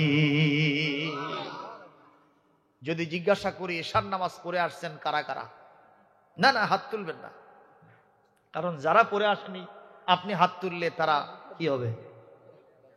লজ্জা পাবে, শরম পাবে। আমি চাচ্ছি না কাউকে কোরআনের মঞ্চে বসে শরম দিতে, ঠিক না? ঠিক। তো খেয়াল করুন তো, এশার সালাতটা আজকে কি নফল ছিল? কি ছিল ভাই? কি ফরজ? 2 প্রকার ফরজ আছে, ফরজে কিফায়া আছে, ফরজে আইন আছে। ফরজে কিফায়া হলো জানাজা, আপনার বাড়ি থেকে পাড়া থেকে একজন গেলে হক আদায় হবে। কিন্তু আজকের এশার সালাত কি এরকম ছিল নাকি? কি ছিল এটা? ফরজে আইন, প্রত্যেকের জন্য। আহারে, এশার সালাত আমরা যারা পড়ে আসি নাই, আমরা ইনশাআল্লাহ বাড়িতে গিয়ে পড়ব। যিনি পড়ছেন তিনি ইনশাআল্লাহ কইছেন, আর কেউ পড়েনি। ইচ্ছা নাই, পড়ার ইচ্ছা নাই ভাই? আছে নাকি? কথা বলেন। আপনি যদি নামাজ না পড়েন, আল্লাহ আপনার সাথে থাকবেন না তো। এটা কোরআনের ওয়াদা। তো আমরা উল্টা দিকে চিন্তা করলে হবে না। আর আল্লাহকে সাথে যদি পান, আপনার সাথে আর কাউকে লাগবে না, লাগবে না, আমি কসম করে বলছি লাগবে না। ঠিক না বে ঠিক? আল্লাহর ওলিদের কথাই বারবার মনে আসতেছে। কেন বলতেছি? যে আল্লাহর ওলিরা এই পৃথিবীতে, এই বাংলাদেশে ইসলাম আল্লাহর ওলিরাই নিয়ে আসছে। ঠিক না বললে আমি ঠিক বলবো না, আমি ঠিকই বলবো। কথা কন না কেন? জোড়া মাদ্রাসা কারা প্রতিষ্ঠা করছে? কথা বলে না বাবা। ওই কলমা মাদ্রাসা, ঠনঠনিয়া মাদ্রাসা বলেন, ডুমনপুকুর মাদ্রাসা, এই সাজাপুর ফুলতলা মাদ্রাসা, সবগুলো আল্লাহর ওলিরা প্রতিষ্ঠা করেছেন। সুবহানাল্লাহ। আমরা তো সেগুলোর প্রোডাকশন। আপনার আব্দুল কাদের এই যে ইনি ওই আল্লাহর ওলিদের মাদ্রাসা থেকে পড়া। আমরা আল্লাহর ওলিদেরকে ঘৃণা করলে চলবে না, তারাই এদেশে ইসলাম নিয়ে এসেছে। আলহামদুলিল্লাহ কর। আল্লাহর ওলিদের শানে আল্লাহ বলেন, আলা ইন্না আউলিয়া আল্লাহ লা খাউফুন আলাইহিম ওয়া লা হুম ইয়াহজানুন। আল্লাহর ওলিদের জন্য কোনো ভয় নাই, আল্লাহর ওলিদের জন্য কোনো চিন্তা নাই। ঘোষণাকার আরো জোরে বলেন। তবে আল্লাহর ওলি হওয়ার জন্য প্রধান দুইটা কোয়ালিটি লাগবে। জোরে কোন কয়টা? 1 নম্বর খাঁটি ইমানদার হতে হবে, 2 নম্বর কলিজার মধ্যে আল্লাহ ছাড়া কারো ভয় রাখা যাবে না। মুসলমান ভাইরা, পৃথিবীতে যত আল্লাহর ওলি আছে তার মধ্যে আমার নবীর নাম আছে না নাই? উনি কয় নম্বরে থাকবেন? আরো জোরে বলেন। সাহাবীদের নাম আছে না নাই? সাহাবীরা কোনোদিন সাইনবোর্ড লাগান নাই, সাহাবীরা কোনোদিন বিশাল বহর নিয়ে ঘোরেন নাই, সাহাবীরা কখনো নামের আগে পরে এত বড় ডেজিগনেশন কখনো লাগান নাই। সাহাবায়ে আজমাইন, আহারে আমার সোনার নবীর কথাটা একটু শোনেন না কেন? নবীজিকে প্রশ্ন করা হয়েছে, মান আংতা, আপনি কে? কাফেররা প্রশ্ন করেছে, মান আংতা, আপনি কে? আমার নবী এ কথা বলেন নাই, আমি আলহাজ, আমি পীরে কামেল, আমি মোর্শেদানা, আমি মাশায়েখানা, আমি মৌলানা, আমি আরেফে রব্বানি, আমি কুকিল কণ্ঠী, আমি আল্লামা। এরকম কথা আমার নবী বলেন নাই। আমার নবী শুধু বলেছেন, আনা মুহাম্মদ ইবনে আব্দুল্লাহ, আমার নাম মুহাম্মদ আর আমার বাপের নাম আব্দুল্লাহ। এই কথা বলাও সারা আগন্তুক যারা প্রশ্নকর্তা তাদের কলিজার মধ্যে নবীর প্রতি দয়া জাগাও সারা। কারণ যেই মানুষটা রাহমাতাল লিল আলামিন, যার কদম চুমতে পারলে तमाम পৃথিবী ধন্য হয়, সেই মানুষটা বলতেছেন, আমার নাম মুহাম্মদ আর বাপের নাম আব্দুল্লাহ। নামের আগে পরে কোনো ডেজিগনেশন নাই, উপাধি নাই, লকব নাই। নিঃসন্দেহে মানুষের মধ্যে কোনো অহংকার নাই। আর বিশ্ব নবী যিনি হবেন তিনি অহংকার মুক্ত হবে। আল্লাহু আকবার, জোরে বলেন। দ্বিতীয় নম্বর প্রশ্ন করেছেন, আমান্তা, what is your mission, what is your character? আপনার চরিত্র কি, মিশন কি, কি নিয়ে পৃথিবীতে আসছেন? নবী যদি নিজের চরিত্রের প্রশংসা নিজেই করেন তাহলে এটা কি কখনো মেনে নেওয়া যাবে? এই প্রশ্নের জবাবটা কার সাথে সংশ্লিষ্ট? আল্লাহর সাথে। আমার নবীজির সঙ্গে সঙ্গে আল্লাহর সাথে নেটওয়ার্ক স্থাপন করলেন। আল্লাহর সাথে নবীর নেটওয়ার্ক কখনো বিজি হয় না। সঙ্গে সঙ্গে জিবরাইল আলাইহিস সালাম, রূহুল আমিন, সাইয়্যিদুল মালায়েকা জিবরাইল আলাইহিস সালাম শাহ করে এসে সালাম দিয়ে বলেন, ইয়া রাসূলুল্লাহ, আপনার চরিত্র বর্ণনা আপনি নিজে করবেন না। কোরআনে কারীমে সূরাতুন নাহল 14 নম্বর সূরা কি বলে? 14 নম্বর পারা 16 নম্বর সূরা, সূরাতুন নাহলের 90 নম্বর আয়াতটা আপনার সামনে পেশ করে দেওয়া হলো। ইন্নাল্লাহা ইয়া'মুরু বিল আদলি ওয়াল ইহসান ওয়া ইতা'i যিল কুরবা ওয়া ইয়ানহা 'আনিল ফাহশা'i ওয়াল মুনকার ওয়াল বাগি ইয়া'iদুকুম লা'আল্লাকুম তাযাক্কারুন। আল্লাহু আকবার, জোরে বলেন। আল্লাহর নবীকে বলে দিলেন, নবী হে, আপনার চরিত্রে ইতিবাচক দিক হলো 3টা। নেতিবাচক দিন হলো তিনটা জিনিস আপনার চরিত্রের সাথে মিলায় নেন, আর তিনটা জিনিস আপনার চরিত্র থেকে বিদায় দিয়ে দেন। সুবহানাল্লাহ কোন। 1 নম্বর, পৃথিবীতে আপনি ন্যায় বিচার প্রতিষ্ঠা করবেন। তাদের ছেলের বিরুদ্ধে, মেয়ের বিরুদ্ধে, বাপের বিরুদ্ধে, আপনার নিজের বিরুদ্ধে গেলেও আপনি ন্যায় বিচার করতে কখনো ভুলবেন না। মারহাবা কোন।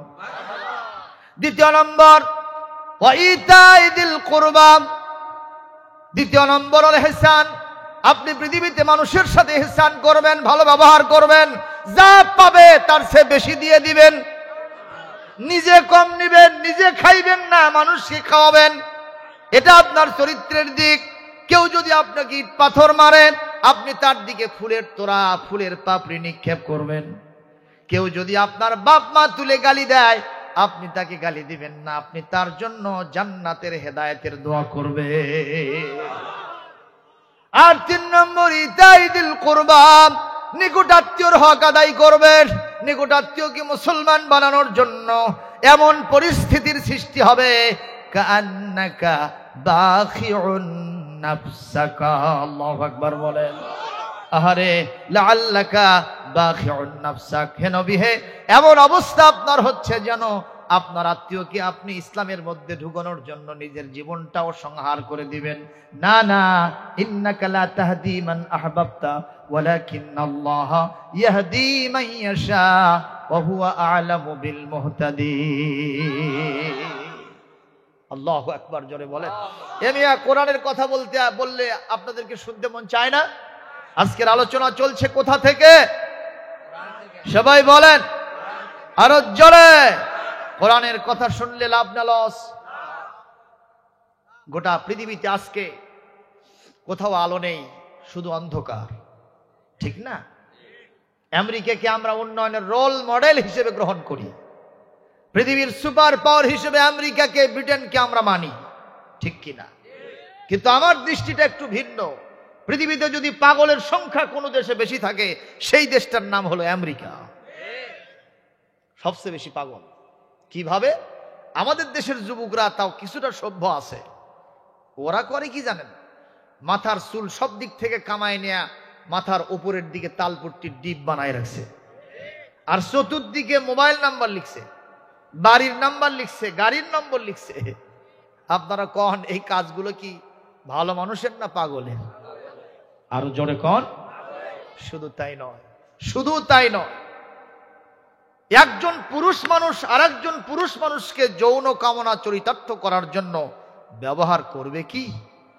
কথা কয় না। আপনি কি আরেকজন পুরুষ মানুষকে বিয়ে করবেন? করবেন? আমরা বাংলাদেশ গরিব মানুষ, গরিব দেশ, কিন্তু এত নিচে আমরা নামি নাই।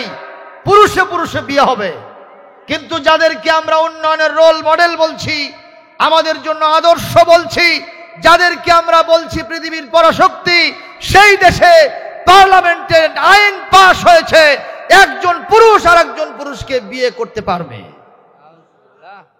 তাহলে ওরা কি ভালো না পাগল? কথা কয় না, আরো জোরে কন। সভ্যতা বলতে কিচ্ছু নাই। ইন্টারভিউ বোর্ডে চলে গেছে চাকরি প্রার্থী, এক্সপার্ট জিজ্ঞেস করেছে, what is your father's name? তোমার মায়ের নাম কি?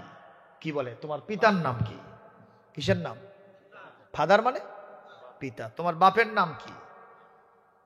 ও তখন হা করেছে আছে, বলছে, স্যার এক্সকিউজ মি, একটু আমাকে সুযোগ দেন। কেন? ফোন লাগাইছে। Oh my mother, who is my father? ও মা, বলো তো আমার বাপের নাম কি?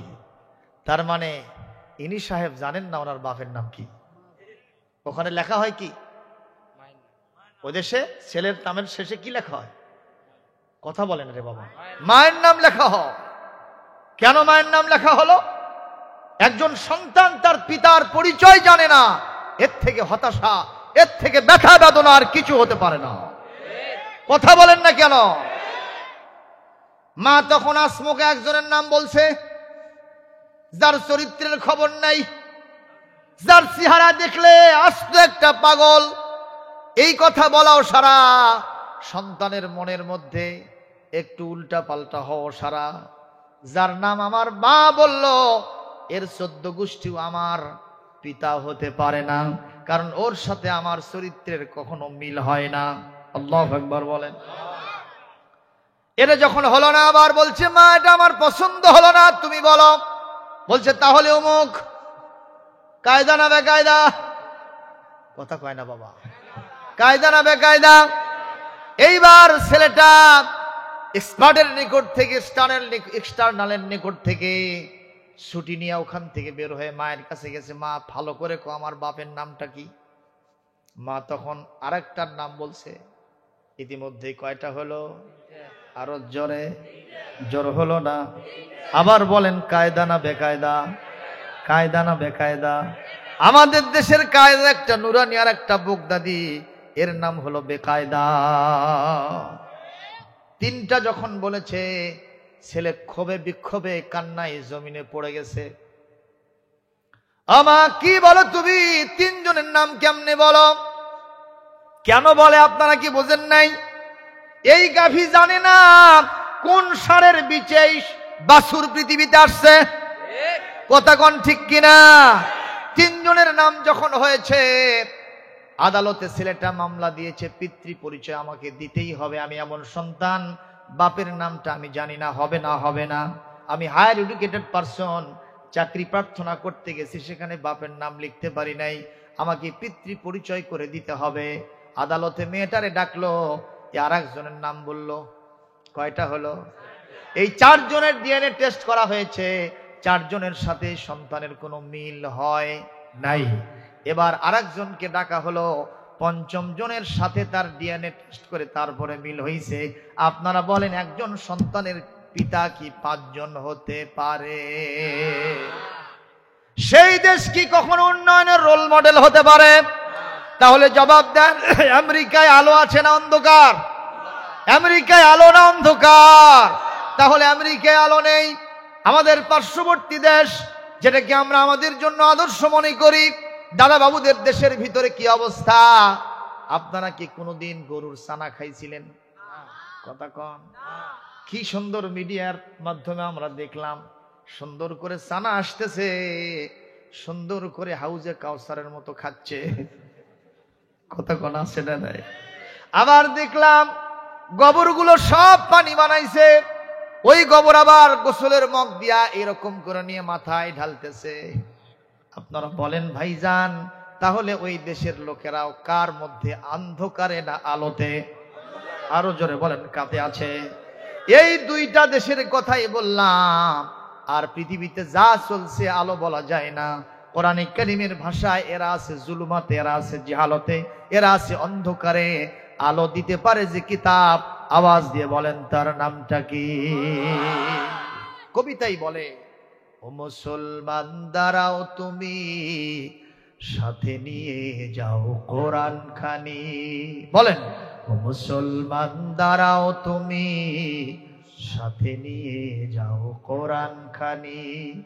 ঘোর আধারের বিপদ ছানিতে, ঘোর আধারের বিপদ ছানিতে, পথ চলিতে কি পারবে তুমি? ও মুসলমান দাঁড়াও তুমি, সাথে নিয়ে যাও কোরআন খানি। পৃথিবীটা আজ শুধু হাহাকার, আলো নেই কোথাও, আজ শুধুই আধার।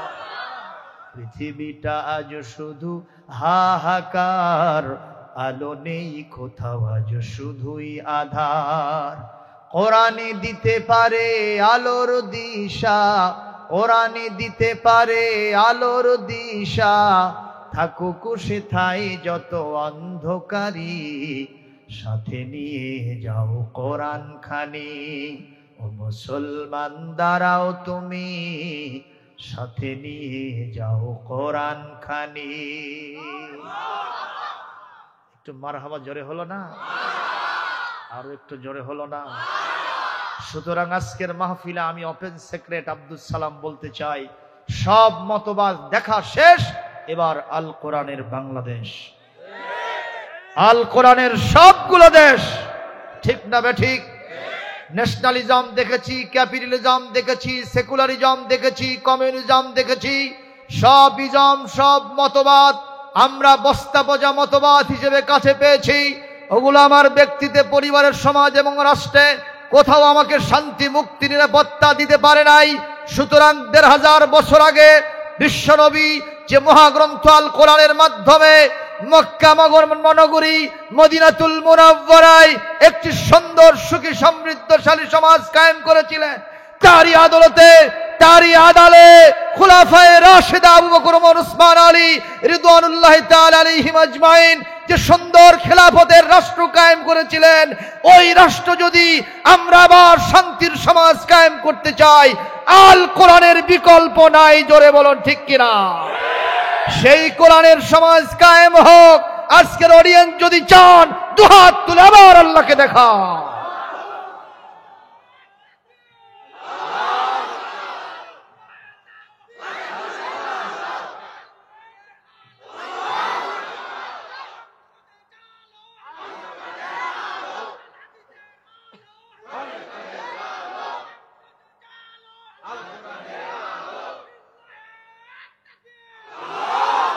আলহামদুলিল্লাহ, জোরে বলেন আলহামদুলিল্লাহ।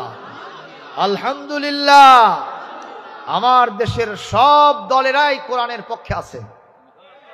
আলহামদুলিল্লাহ কোন? যদি না থাকতো টাকলু মুরাদের অবস্থা কেরাসিন হতো না। মাননীয় প্রধানমন্ত্রীকে ধন্যবাদ, মোবারকবাদ। ভালো কাজের প্রশংসা না করলে আপনি আল্লাহর প্রশংসা পাবেন না। ইয়াশকুরুন নাস ফালাম ইয়াশকুরিল্লাহ। যে ব্যক্তি আল্লাহ মানুষের শুকরিয়া জানে না, সে আল্লাহর শুকরিয়াও জানে না। ঠিক না বে ঠিক বলেন? মাননীয় প্রধানমন্ত্রী সময়োচিত পদক্ষেপ গ্রহণ করেছেন। এই জাতি এই একটা পয়েন্টে তার জন্য দোয়া করতেছে। আলহামদুলিল্লাহ কর, আলহামদুলিল্লাহ কর। আমি তাকে বলতে চাই, যদি আপনি আরো বেশি সম্মান পেতে চান, আরো বেশি দাবি কি বলে দোয়া পেতে চান, এইভাবে ইসলাম বিদ্বেষী পদক্ষেপ যারাই নেবে, মন্তব্য যারাই করবে, ইসলাম বিদ্বেষী সিদ্ধান্ত যারাই নেবে, আপনি তাদের শাস্তি দেন, এই জাতি আপনার জন্য আরো বেশি দোয়া করবে। ঠিক না বে ঠিক বলে? অনেকে আবার বাঁশের চেয়ে কুনসি মোটা হয়ে গেছে, কথা কয় না। বাঁশ মোটা না কুনসি মোটা? কিন্তু কুনসি মোটা হয়েছে। এই যে আজকে মিডিয়াতে দেখলাম একজন মহিলা বলতেছে, কি তার নাম আমি তা বলবো না, যে আমি যখন মরবো তখনও যেন আমি কি কই, জয় বাংলা। মানে মরার সময় লা ইলাহা ইল্লাল্লাহ চায় না, ওই জয় বাংলা চায়। যেটা আমার প্রধানমন্ত্রী বলেন না, যেটা আমার বঙ্গবন্ধু বলেন নাই, কথা বলেন না কেন? যেটা আমাদের দেশের ওই দলের বড় বড় নেতারাও বলেন না, কি আগাতি নেতা পাতি নেতা, উনি বলতেছেন মরার সময় আমি চাই জয় বাংলা। ওইটা কয়া কবরে গেলে নিঃসন্দেহে একেবারে জামাই খাওয়া দেবে নাকি? হ্যাঁ, কি কথাটা আপনি কইলেন? আর রাসূলের হাদিস কি বলতেছেন? মান কানা আখিরু কালামিহি মিনাদ দুনিয়া লা ইলাহা ইল্লাল্লাহ দাখালাল জান্নাহ। আল্লাহু আকবার, জোরে কোন আল্লাহু আকবার, জোরে কোন। নবীজি বলছেন, মান কানা আখিরু কালামিহি মিনাদ দুনিয়া লা ইলাহা ইল্লাল্লাহ, এই দুনিয়ায় যার সর্বশেষ কালেমা, পৃথিবী থেকে বিদায়ের মুহূর্তের শেষ কালেমা হবে লা ইলাহা ইল্লাল্লাহ, এইটা যখন কারো কালেমা হয়ে যাবে, আল্লাহ পাকের নবী বলেন দাখালাল জান্নাহ, এই লোকটা সরাসরি আল্লাহর জান্নাতে প্রবেশ করবে। সুবহানাল্লাহ। সুতরাং কোন দলমতের স্লোগান নয়, আমাদের স্লোগান হওয়াতে, মরাতে, বসবাস করাতে সব জায়গায় হবে লা ইলাহা। এই স্লোগানটা পৃথিবীর সকল নবীদের ছিল। এই জন্য কোন নবীর স্লোগানের সাথে আর এক নবীর প্রোগ্রামের কোনো সংঘর্ষ হয় নাই, মিল নাই, মানে সংঘর্ষ হয় নাই, মিল ছিল। সুবহানাল্লাহ। কারণ সবাই ডেকেছেন কার দিকে? আল্লাহর দিকে। একটু জিকির করেন সুবহানাল্লাহ, লা ইলাহা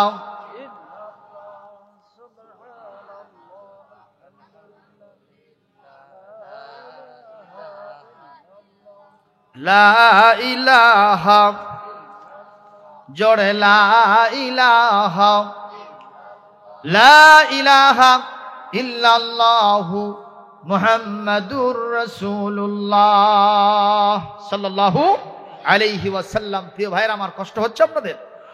আমি বেশি সময় কথা বলবো না। আল্লাহর সাথে থাকতে হলে সর্বপ্রথম যে কোয়ালিটি, সেটা হলো নামাজ থাকিতে হইবে।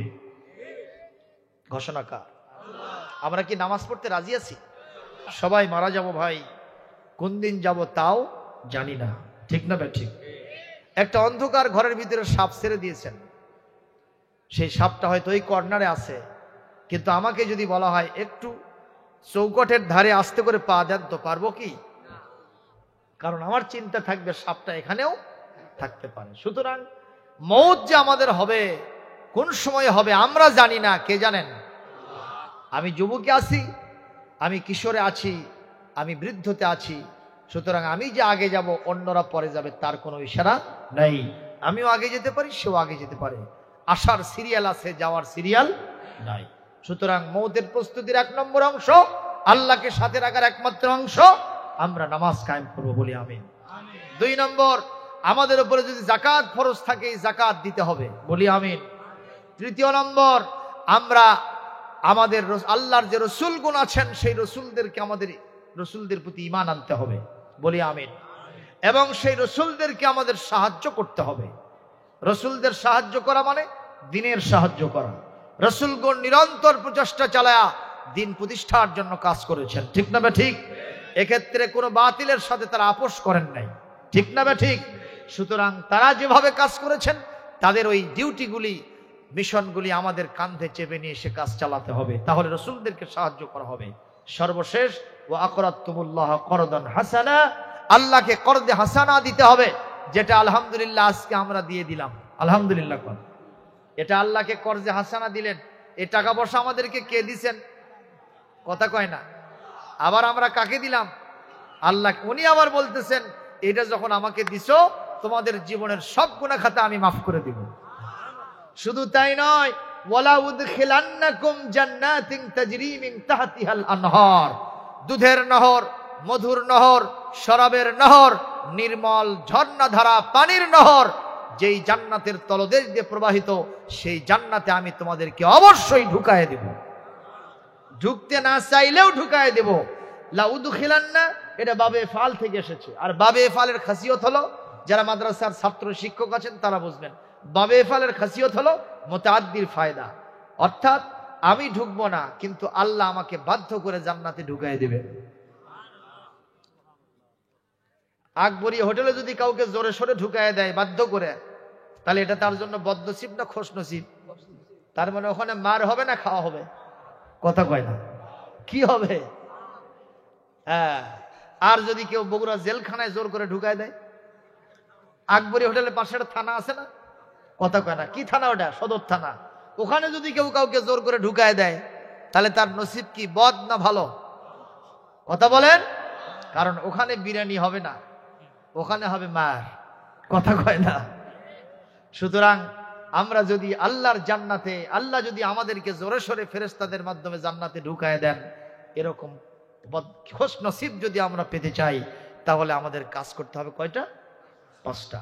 আল্লাহ যেন আমাদের সকলকে করার তৌফিক দান করেন। রব্বানা যালামনা আনফুসানা ওয়া ইল্লাম তাগফির লানা ওয়া তারহামনা লানাকুনান্না মিনাল খাসিরিন। রব্বুল আলামিন গন্ডগ্রাম বড়মন্ডল পাড়া নতুন মসজিদ বাইতুল মসজিদুল আকসা, এই মসজিদের উন্নয়ন করতে আয়োজিত মাহফিল, সেই সন্ধ্যা থেকে রাত্রি এখন 1:45 বেজে গেছে, এতক্ষণ চলতে থাকলো। হাজারাত উলামায়ে কেরাম কোরআন হাদিসের আলোচনা করেছেন। আমি গুনাহগার, 2 ঘন্টার উপরে আলোচনা উপস্থাপন করেছি। আপনার আজিম ও শান দরবারে কবুল করে নেন রব্বুল আলামিন। গভীর রাতে আরামের ঘুমকে হারাম করে এতক্ষণ কষ্ট করলাম, শুধু যে তাবারকের জন্য বসে আছি তা নয়, আমরা অবশ্যই আপনার রেজামন্দি পেতে চাই, আপনার রহমত দিয়ে আমাদের জীবনটাকে মালামাল করতে চাই। আল্লাহ তাআলা এই কষ্ট যদি আমাদের বিফলে যায়, যদি এই কষ্টের পরেও জাহান্নাম আমাদের জন্য ওয়াজিব হয়, কিছুই তো হলো না আমাদের। সুতরাং আমরা আপনার কাছে দোয়া চাই, দোয়া করি, আমাদের সকলকে আপনি আপনার রহমতের ক্যামেরায় ধারণ করেন। আর আমাদের যদি কারো নাম জাহান্নামীদের তালিকায় থাকে, মেহেরবানি করে ওই তালিকা থেকে নামটা আউট করে দেন, আর আমাদের নামগুলি জান্নাতীদের তালিকায় ইনক্লুড করে দেন। আল্লাহ তাআলা আজকের মাহফিল থেকে যত সওয়াব দিনের হাদিয়া, দরুদ এবং সালাম বিশ্ব নবীজির রওজা মুবারকে পৌঁছায় দেন। তামাম পৃথিবীর মাটির নিচে ইমানদার মুসলমান নরনারী যিনি যেখানে শুয়ে আছেন, তাদের সকলের আরওয়াহ এর পরে সওয়াব পৌঁছায় দেন। খাস করে আমাদের জনম দুঃখিনী মা, দুনিয়া থেকে যাদের জনমের মতো হারিয়ে গেছে, দুনিয়াতে কত মানুষ দেখি রে, আমাদের দরদের মায়ের মতো তো কাউকে চোখে দেখি না। আল্লাহ তাআলা কবি বলেন, মা কথাটি ছোট্ট অতি কিন্তু জানো ভাই, ইহার চেয়ে নাম যে মধুর ত্রিভুবনে নাই। যাদের মা ডাক বন্ধ হয়ে গেছে, এ দুনিয়ায় মধুর ডাক তার মুখে আর আসে না। দুনিয়াতে মার জন্য আমরা আমাদের বাবার জন্য যদি বুকের চামড়া দিয়ে জুতা বানায় দেই, ওনারা যা করেছেন কিঞ্চিত ঋণ শোধ করা কখনো সম্ভব হবে না। শুধু আমরা আপনার শেখানো ভাষায় দোয়া করতে চাই। সবাই পড়েন, রব্বির হামহুমা কামা রব্বায়ানি সগীরা। আল্লাহ তাআলা আমাদের বাপ মা যাদের বেঁচে আছেন হায়াত দারাজ করে দেন, যারা অসুস্থ শিফা আজিলা কামিলা করেন। আমাদের দাদা দাদি, নানা নানি, ভাই ব্রাদার, আত্মীয় স্বজন, বিবি সন্তানাদি, শ্বশুর শাশুড়ি যাদের দুনিয়া থেকে বিদায় হয়ে গেছে, এই জামাতের মধ্যে কে কাকে হারিয়েছেন আমি জানি না, তারাই জানেন। আল্লাহ দয়া করে সংশ্লিষ্ট আমওয়াত গুণের কবরে আজকের সওয়াব পৌঁছে দেন। এই গণ্ডগ্রামে হাজারো মুসলিম জনতা, নারী পুরুষ কবরের ভিতরে শায়িত হয়েছেন, আল্লাহ তাদের সকলের আরওয়ার পরে সওয়াব পৌঁছায় দেন। আজকের মাহফিল তাদের সকলের জন্য নাজাতের ওসিলা বানায় দেন রব্বুল আলামিন। মাহফিলের জন্য যারাই টাকা পয়সা বুদ্ধি পরামর্শ দিয়েছেন, যারা শারীরিক পরিশ্রম দিয়েছেন, তাদের এই সমস্ত পরিশ্রমগুলিকে নাজাতের জন্য কবুল করে নেন। যুব সম্প্রদায় পরিশ্রম করেছেন, তাদেরকে ইমাম হাসান হুসাইনের নেতৃত্বে জান্নাতে কবুল করেন। মুরব্বীগণ পরামর্শ দিয়েছেন, টাকা পয়সা দিয়ে সহযোগিতা দিয়েছেন, আল্লাহ তাদেরকে হযরত আবু বকরের সাথে কবুল করে নেন। মা বোনেরা সহযোগিতা করেছেন, তাদের দানকে সহযোগিতাকে মা খাদিজাতুল কুবরা খাতুনে জান্নাত ফাতেমাতুজ জাহরা রাদিয়াল্লাহু তাআলা আনহার সাথে কবুল করে নেন রব্বুল আলামিন। আজকে ছিল বিশ্ব মানবাধিকার দিবস, ঐতিহাসিক 10ই ডিসেম্বর। আল্লাহ পৃথিবীতে জাতিসংঘ মানবাধিকার প্রতিষ্ঠিত করতে পারে নাই, কারণ পৃথিবীতে যারা কান্দে তারা হলো মুসলমান। পৃথিবীতে এমন কোন দেশ নাই যে দেশে মুসলমান কান্দে না, যে দেশে মুসলমানের রক্ত দিয়া সয়লাভ হয়ে যায় নাই। সুতরাং দোয়া করতে যাই, বিশ্ব মানবাধিকার লঙ্ঘিত হয় যেখানে, আপনার রহমত আছে সেখানে। আল্লাহ তাআলা যেখানে যেখানে মুসলমান নরনারী বিপদে মুসিবতে আছেন, তাদের সকলের জন্য আপনি হামি ও নাসির হয়ে যান, আপনার গায়েবী মদদ ওয়াজিব করে দেন। আল্লাহ তাআলা আজকের সভাপতি আলোচক বৃন্দকে কবুল করে নেন। আজকের প্রধান অতিথি 1 লক্ষ টাকা ডোনেট করেছেন, আল্লাহ তাকেও কবুল করে নেন। আল্লাহ অনেকে 10,000, 5,000, অনেকে কয়েক বস্তা, 20 বস্তা, 10 বস্তা সিমেন্ট দিয়েছেন। বিশেষ করে মরহুম চেয়ারম্যান বাদশা সাহেবের জন্য তার ছেলে 20 বস্তা সিমেন্টের ওয়াদা করেছেন। আল্লাহর ওসিলায় তার কবরটাকে নূর দিয়ে মুনাওয়ার করে দেন রব্বুল আলামিন। নিয়ে আশা নিয়ে হাত নামালাম যে আমাদের কথাগুলো আপনি শুনেছেন এবং কবুলিয়াতের মর্যাদা দিয়ে আমাদেরকে ধন্য করেছেন। রব্বানা তাকাব্বাল মিন্না ইন্নাকা আনতাস সামিউল আলিম ওয়া তুব আলাইনা ইন্নাকা আনতাত তাওয়াবুর রহিম। আল্লাহ তাআলা একটা দোয়া করব, নতুন মসজিদ জীর্ণদশা, 1 বছর পরে যদি কোনো দিন এই এলাকায় আসি, এই মসজিদটা যেন সুরম্য বিল্ডিং হয়েছে, সুন্দর দৃশ্য হয়েছে, এরকম দৃশ্য আমাদের চোখে দেখার তৌফিক দিয়ে দেন। আল্লাহ তাআলা সকলের দিলকে মসজিদের দিকে আকৃষ্ট করেন। সবাইকে সহযোগিতার ভূমিকা রাখার তৌফিক দান করেন, মা বোনদের উপর রহমত নাজিল করেন। সুবহান রাব্বিকা রাব্বিল ইজ্জাতি আম্মা ইয়াসিফুন ওয়া সালামুন আলাল মুরসালিন ওয়ালহামদুলিল্লাহি রাব্বিল আলামিন। ওয়াজআল আখিরা কালিমাতিনা ইনদাল মাউতি লা ইলাহা ইল্লাল্লাহু মুহাম্মাদুর রাসূলুল্লাহ।